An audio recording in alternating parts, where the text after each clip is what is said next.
So I worked in that company for 2 years, and it was very sweet times and very difficult times, because at that time my sisters that got married, they were 20s, and then they divorced and returned to us.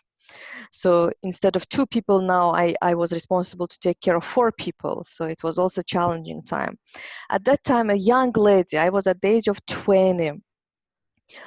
It was difficult for me to survive, because you come to the office and you are invited by your boss to go and to have a dinner in the evening. So as a woman, I was prepared at that time. I thought that I will not be ready, and if I reject to go out to dine with my boss, I could lose my job. But I did reject, and that was welcomed by my boss, because he said that now I understand whom I recruited. So that was a very good start. When we were friends, we were relying on each other in a confidentiality, in a different manners. So you ladies, I can see a lot of ladies online, be prepared to that. Every woman will have that sort of conversations with their male bosses, with stakeholders, male stakeholders. So I want you to be prepared. It's not only you, it's happening with every woman. And when I worked in that international organization, there were days when cleaner didn't appear, and I was acting as a cleaner as well. I was never ever ashamed of any job doing, if I knew that ultimately it will bring me financial stability. Working for that distribution international company for 2 years, I decided, no, I need to grow up. I need to develop myself. I'm stuck. There was a job opening in the British Embassy, and my friend who used to work for United Nations office, she said that, Lala, I know that you can make it. I will help you with this, say, apply for that job. I said, no, my level of English is not that level, blah, blah, blah. So I applied, and I was successfully chosen among 250 ladies to work in the British Embassy. Yes, yes. Tough times. Everybody wanted to get paid in dollars, and yeah, competition was strong. So when you build your muscles, you are keen, you are hunger for more and more. You are becoming competitive, but you have many rivals as well. So you need to prepare for that. You need to put on the table something which makes you different. I know that very soon the majority of you will leave the university in 6 months, in 1 year. Be prepared to impress at the interviews. Put on the table what they are ready to pay for. So that's the thing what I want you to, what message I want to communicate to you, so that you think about it, why you are capable, why you are a diamond for that company, why they need to choose you. So I was chosen by the British Embassy. It was an awesome years, because I saw late President Heydar Aliyev. I had an interaction with Ilham Aliyev. So I had interaction with ministers. I knew Energy Minister of UK. I knew mayors of London City. So I knew such level rank of people at the age of 22, 23, every woman dreamt of. So it was a good exposure for me. I received a very good learning curve from the economic and political side of the situation in Azerbaijan. I knew what's the market in Azerbaijan, what companies, UK companies we can bring to Azerbaijan. That was awesome time. And I worked for British Embassy for a long time. It was something almost 6 years. And after that, I decided, no, this is the government job, and freely, you will understand me. No, I don't want to work more for government. Public sector.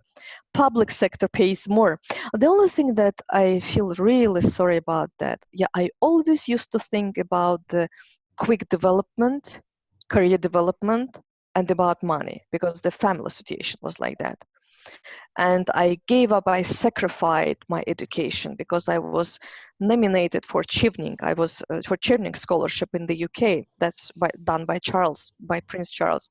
And I gave up that. I decided to stay and help my mom, my sisters, and my nieces. So that's the way when I turned down Chevening and when I turned down Muskie program. I decided to stay in the country. At that time, I couldn't afford myself. I didn't have dad, I didn't have rich uncles.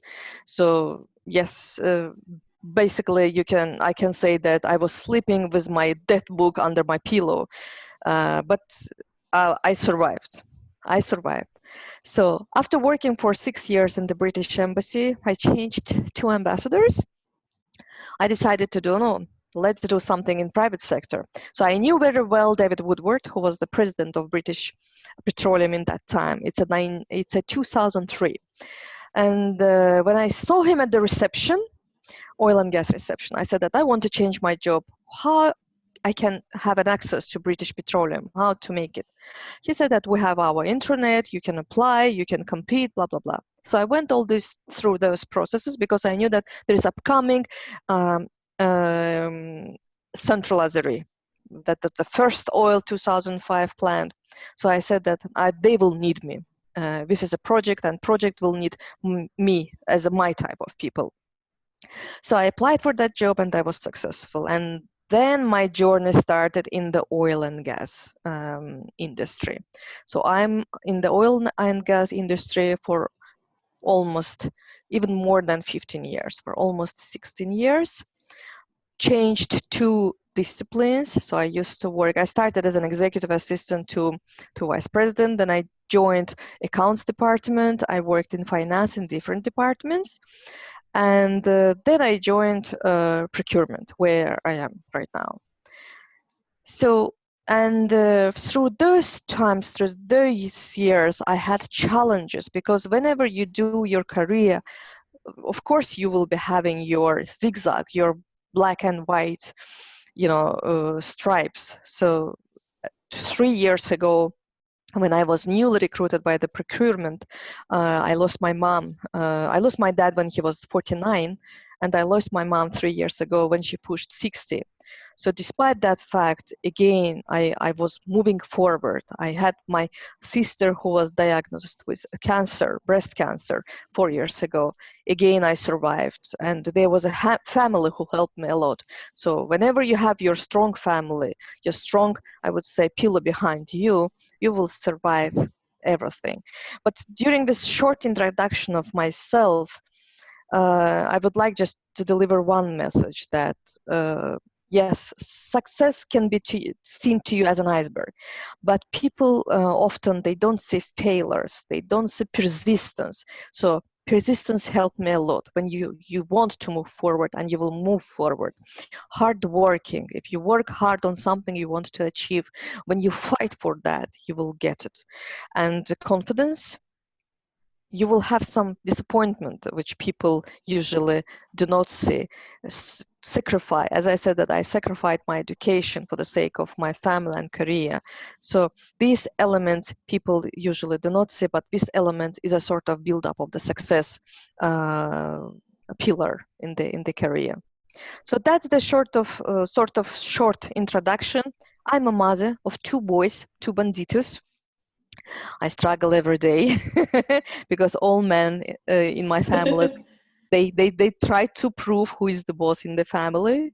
And the only thing that what legacy I want to leave, first of all, I'm a mom and I work for a oil company. I want to excel, to be the best in both. I know it's difficult, but I'm doing my best. And I know that as a woman, I need to demonstrate work and home balance, and I need to sort of split my love to my kids, my husband, and my office work as well, to my career. So that's it from me. And I've prepared some small slides. If you want, we can start with questions, and the slides I will share afterwards. How do you want? No, we should start with the slides, then the questions will come after, I believe. Yeah. I will try further to share my screen. And if you see, tell me. Do you see my screen, ladies? Yes, we can see your screen very well. Yeah. When I was asked by my niece to help to present something about the woman, female in leadership, in energy sector, I believe that's the same for all sectors. It doesn't depend on which sector you are. Again, I'm saying that whenever you go for a job interview, you need to sell. You need to be able to be a very good salesperson.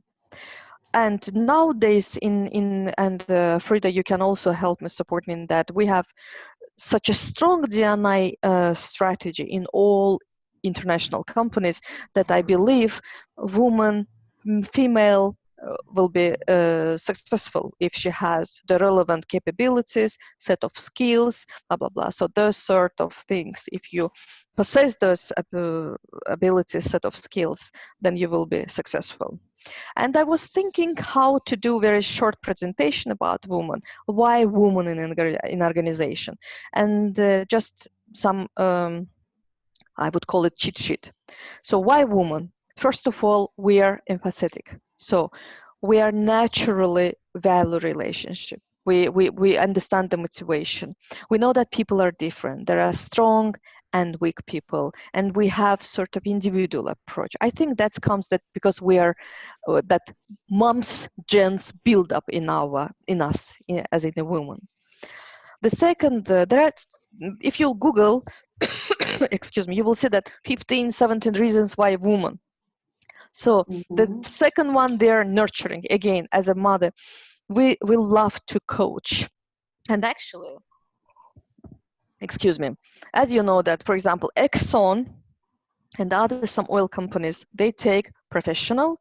But for example, in our company, BP always take challengers, new graduates. They coach them and they bring them to the expertise, to that high expertise level. So that's why coaching is one of the agenda in our company. But the women are the best on the coaching. We are best teachers. Then we have high emotional intelligence. I urge you to read more about emotional intelligence.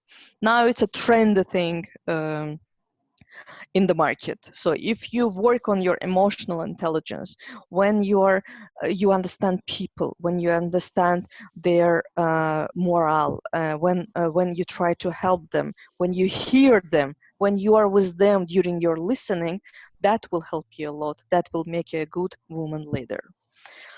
And I will not go through the comparison. This slide actually nobody likes because this is if you can see my screen, this is a comparison.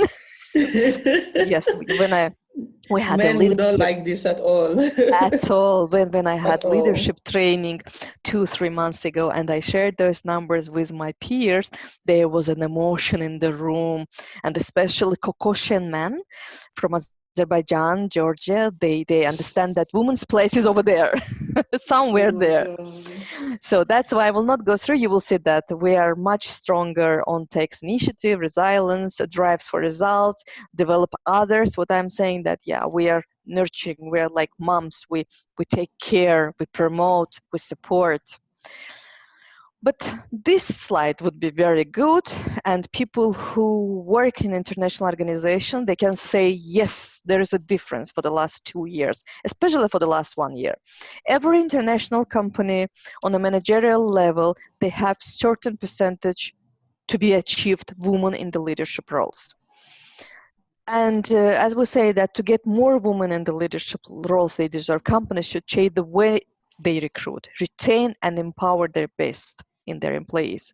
So that's why we have D&I agenda. That's why, if, for example, there is a job vacancy, I'm not saying about accounting, because in accounting you can find many women. Supply chain, mainly women. But for example, in the organizations like, for example, drilling, reservoir engineering, or engineering maintenance, chemical, mechanical engineers. Nowadays, if in the pool there is no woman, that job vacancy will not be opened, to my knowledge. And they encourage women to apply for those jobs and support. But again, before doing that on that level, we need to make sure that we have the good pool of developed women, and the evaluation system, which is for certain jobs, are in place, so that to have internal targets for women, gender representation, promotion rates by gender. So that's it on the slides.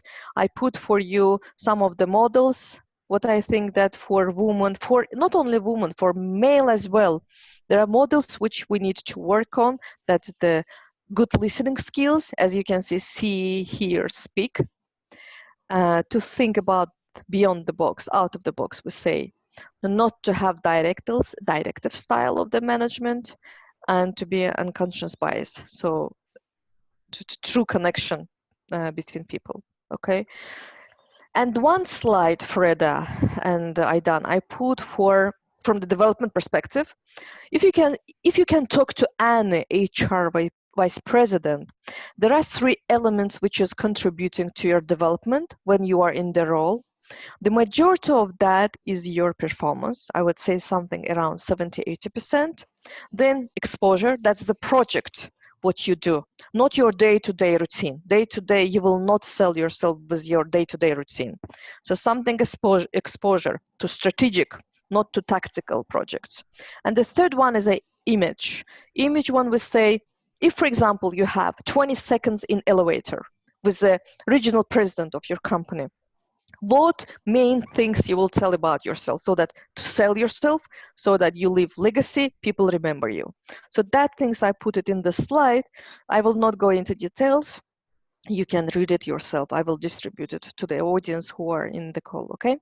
Now Okay. I believe we can go to the questions. Okay, so you're through with the presentation? Yes, yeah. Okay. So thank you so much, Lala, for this beautiful presentation. I learned a lot. My mind has been opened to a lot. I've gotten new information. We really, really appreciate you. So I will throw the floor open. Yeah.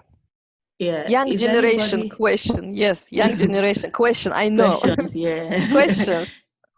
Penetrating questions. So if anyone has question, please, I think you can, Hello? Hello, I'm here. Yeah. So if anyone, yes, please. all who want to ask question can do it.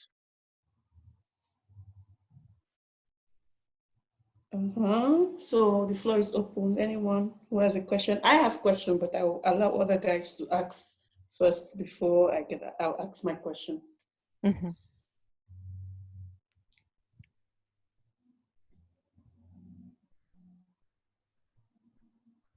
Hello. Okay, maybe I'll go ahead and ask my question. Yes, yeah. For me, I'm not from Azerbaijan, of course. I'm from Nigeria, but I'm working in Azerbaijan. I want to know, how do you've been in a lot of position, you've been in a lot of managerial position. How do you combine family? I know when you started, you said something like it's not been easy, but you've been doing it. How do you, is there any steps? How do you combine family with working? Because really, it's really important for me because I'm a woman and I'm going to get married one day. And we wouldn't want it to affect my career development as well. So that's my question. I don't know.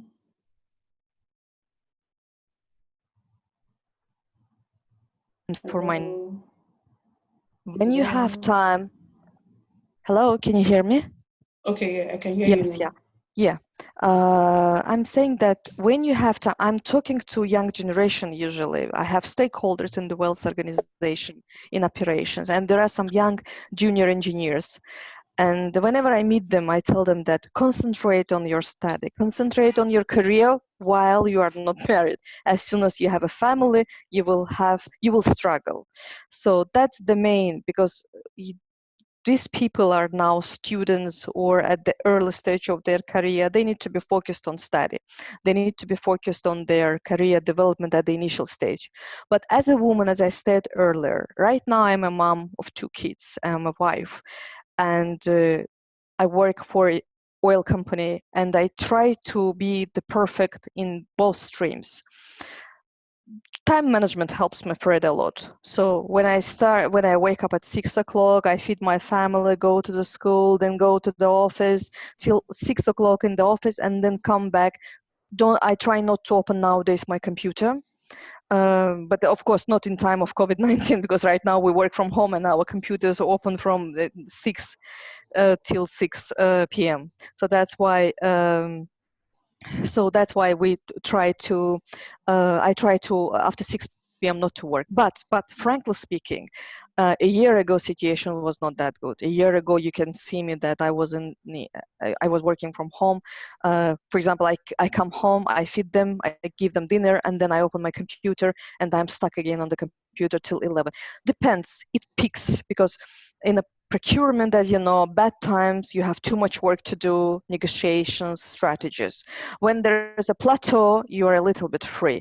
So when you have that plateau, you can manage, you can spend more time to your kids. When peaks, I believe your partner should support you. And I have a good partner who supports me in my good and bad times as well.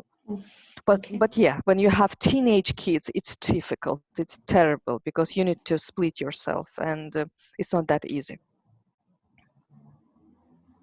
Yeah. But I frankly have a speaking, I can add another, but little. Um, I used to work overwork, I would say, beyond 6 p.m. from home. But nowadays, because I have a direct report and we have a team, I demonstrate that at 5:30, at 6 o'clock, when office hours resume, you need to close your computer and go home and spend your time with your family, quality time. Okay. Okay. Okay. I have a second question.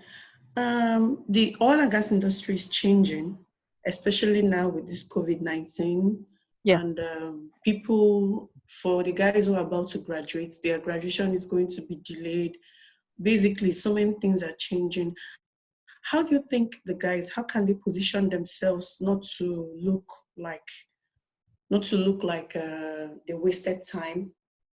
Because I know normally it's supposed to be after graduation, you apply for jobs, then you get interviews and all.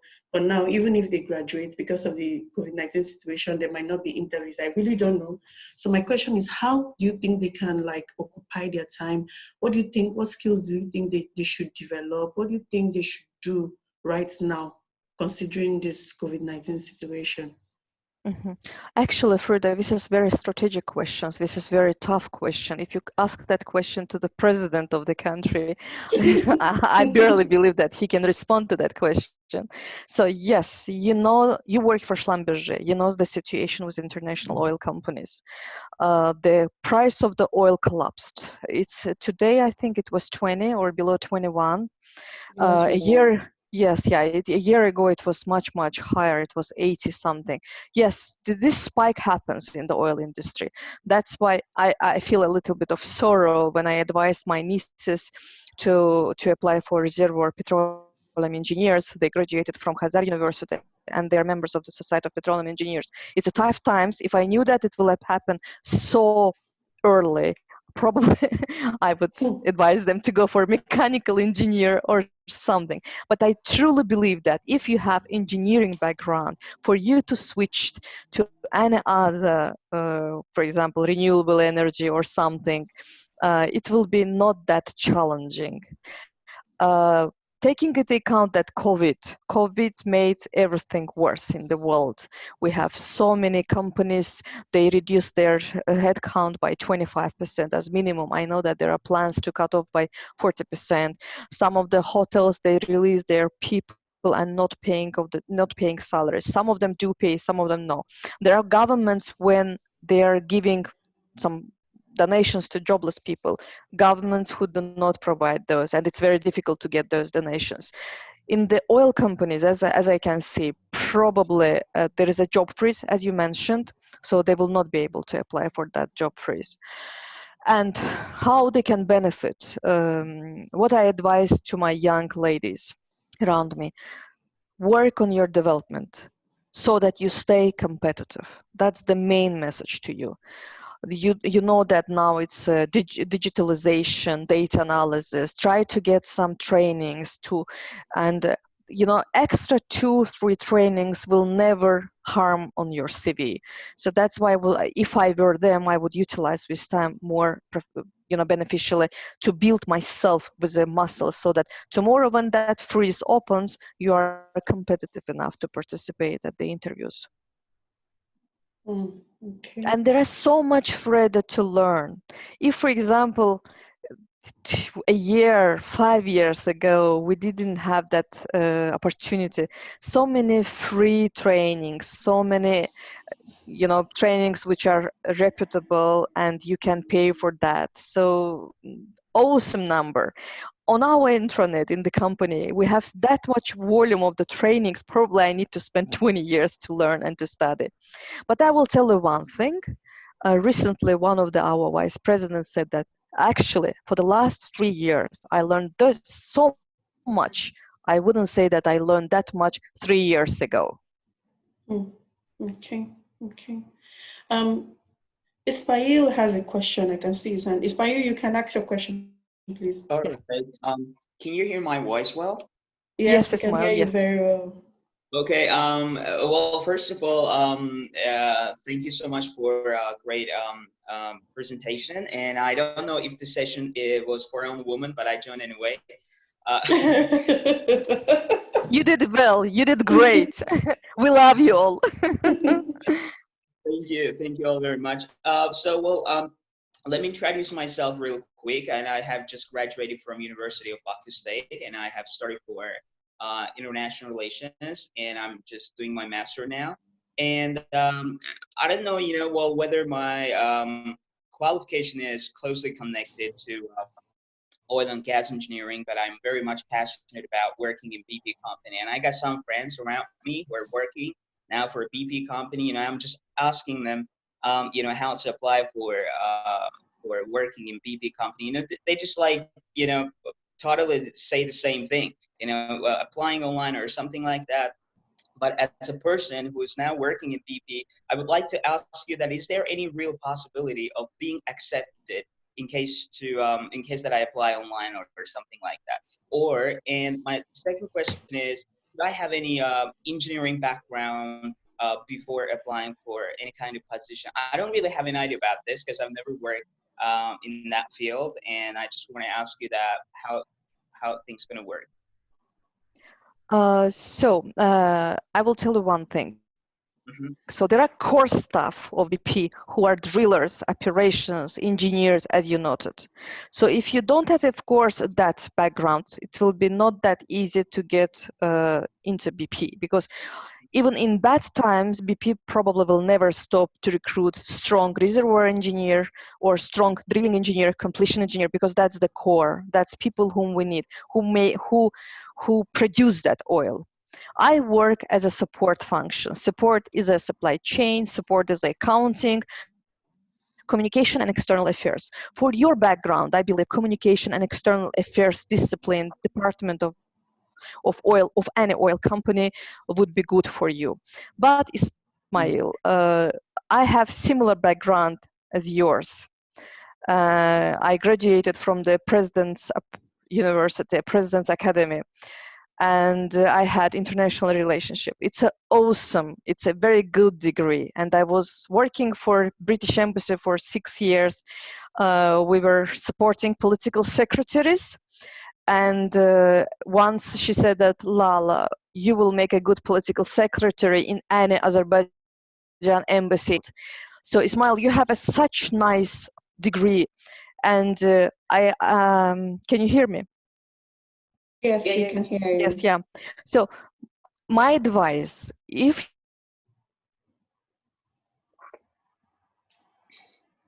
you can, our government, they need very strong, passionate young people. That would be much, much interesting and better for you, and you will make a very good career path of the diplomat person, rather than to work for oil and gas as a support function. Do you understand my point? So your major is a more attractive for diplomacy corps, for embassies. Why not? Mm-hmm. Right. And in the embassy, Ismail, you will be enjoying a lot, because yes, it's a government job. That's a good exposure. But in the embassy, for example, I was a part of the commercial section. I was leading trade missions from UK and from Azerbaijan to UK. But mostly I was promoting British products into Azerbaijan, bringing them into Azerbaijan. So that was Mazakea, that was Macvitus, different UK products to the supermarkets. So it's sort of, you are linked between business people and UK British Trade and Industry Department. Okay. Thank you so much for answering. But I got one more question. That's going to be short. And all right, working. I mean, applying for working in the embassy. That sounds really great. But sometimes I really get disappointed just because of the opinions of the people. I mean, negative feedback, and they say that it's really hard to find a job in the embassy. I don't know, something like that. It is really, really hard and challenging to get through that or something like that. And that kind of unmotivates me sometimes. I don't really know what to do at that time. I just like, as a, I just graduate from university and I don't really have, exact direction to go, something like Mhm. that. So it's like, yeah. Yeah, Ismail, did you ever try to work via agencies? Because we have so many strong setup agencies in Baku. They are looking for a job for you. So instead of you, they are looking, they are promoting you, and they get benefit if you are successful. So they are much interested to get you through any job vacancy. So keep trying.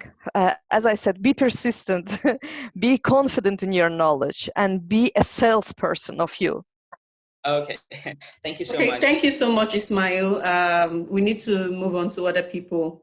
This is not a recruitment presentation, so next time, if we have anything recruitment, we'll handle that.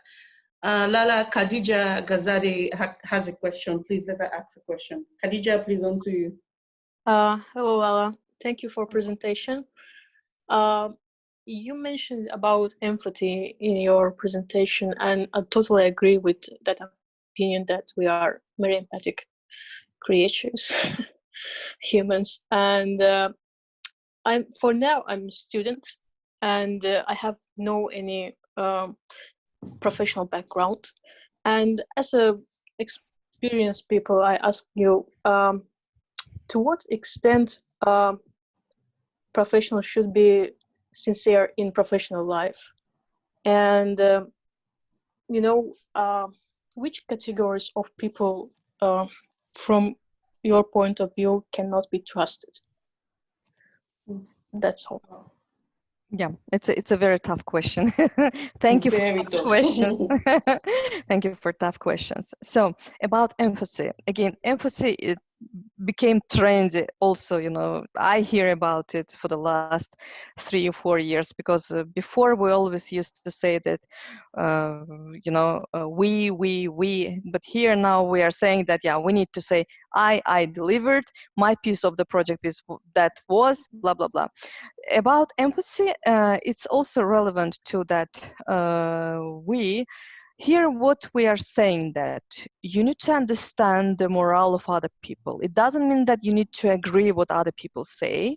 You should be able to listen. You need to work on your listening skills. You need to work on your skills to understand other people's pain, maybe different strengths and weaknesses.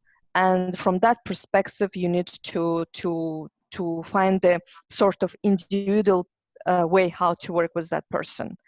Again, it's a two-way street. It's not that yeah, I listen to you and I will do whatever you tell me. No, it's a more, I listen to you, I hear what you say, and we will work it out. We will go through those bad times. Something that sort of, you need to find, Khadija, golden middle in everything. Yeah. So about the sincerity in the organization. To work in the corporate culture, very difficult, and that Frida also can support me, because you have the sort of you have consolidated pool of different nationalities, cultures, different personalities.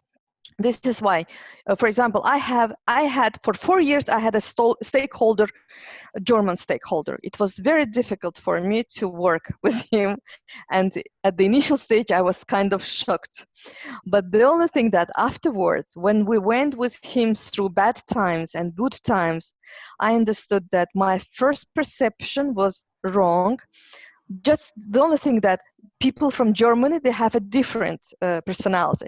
For example, if we work on the project and I'm telling, I will achieve 15 or 20 million on this one, on this negotiation. He said that, Lala, no, only 10. I said, why? He said, because that as per my calculation, I'm a German, I'm a Deutsche man. I cannot promise 15, I cannot promise 20. I need to promise that much, how much I will deliver. So they are that much precise. Again, that will give you understanding how people are different, nationalities are different. But despite that, our differences, there is a harmony. You need to respect people. That's the most important. Respect their culture, that they are different. And whenever you demonstrate respect, that will make you to work with them easy. That will make your life easy. So demonstration of respect, it's a must in every organization, and especially when it's a multinational organization and multicultural. Did I answer your question? Yes, thank you. Okay. I think no other person has a question. So Any other questions? no other person has a question. Sasha, you want to say something? Oh, no. Hello, everyone. No. Hello, Sasha, we can't hear you well. Hello. Yes, yeah. Can you Um, speak loudly? Yeah. yeah. So thank you, first of all. Wow, it was a very nice presentation. I enjoyed it. Thank you. Probably one question I have from my side is when you give an advice to young generation, saying that they have to develop particular skills, what kind of skills? Because the time changes. For example, now everyone talking about digital rocks, digital science, some transformation, I don't coding, but probably in 5 years, that will be something different. So what should we focus on to be on track somehow, especially in our changing time? Very good question, Sasha. Very good question. And I love that you named those tools. For example, we have in supply chain blockchain. And I am 45 years. I'm not that young. Probably I lived 2 times more than your age. So, and the other day I was saying to my husband that, oh my God, I want to be a professional in blockchain because I need to be competitive for the next 20 years. And then inshallah, we'll see. I will sit home, I will have a small boutique or restaurant, and I will not be working in the office. So about those which you called, yes, they are very in demand now. And we have, for example, we have challengers in the organization. They do some different good efficiency programs. They bring some efficiency ideas, and they try to apply those, data analysis, blah blah blah. You need just keep yourself updated, and time changing very fast. Keep in touch with people in your energy. For example, a year ago, when I was a little bit shocked that what's going on with oil energy, I rang my friend in Switzerland and I said that what jobs my nieces should aim if there is a collapse in the oil industry. And she said, Lala, renewable energy is good, that alternative energy is good, blah, blah, blah. I have a presentation I can share. They need to go in that tendency. So again, try to keep in touch with people who are already initiating those changes, because they know probably some long-term planning, what will be more sort of competitive from that manner. Keep yourself updated. As I can see, the person who told 2 weeks ago, he in our organization, he's 65 years old, and he said that for the last 3 years, I learned that much I never learned 3 years ago. So that's why my advice only just, I don't know what's going to happen in 3 years, in 5 years. I don't know what will happen with COVID-19. Nobody knows. We need to just keep ourselves updated. That's it. Thank you. My pleasure. Okay, so no other person has a question. So thank you so much, Lala. We're going to get the presentation from you and distribute it to everyone who attended the meeting. And we hope to have more sessions like this with you. Yes, yeah, thank you. Yeah. We can have session on supply chain disruptions, blah, blah, blah, afterwards if you wish. Okay. We need to speak to SPE. Yeah, yeah. And they will decide on that. Okay, we've come to the end of the Thank you very meeting. Thank much. you all for Yeah, coming. Thank you. thank you. And take care. Take All care all. right. Bye bye. Bye-bye. Bye bye.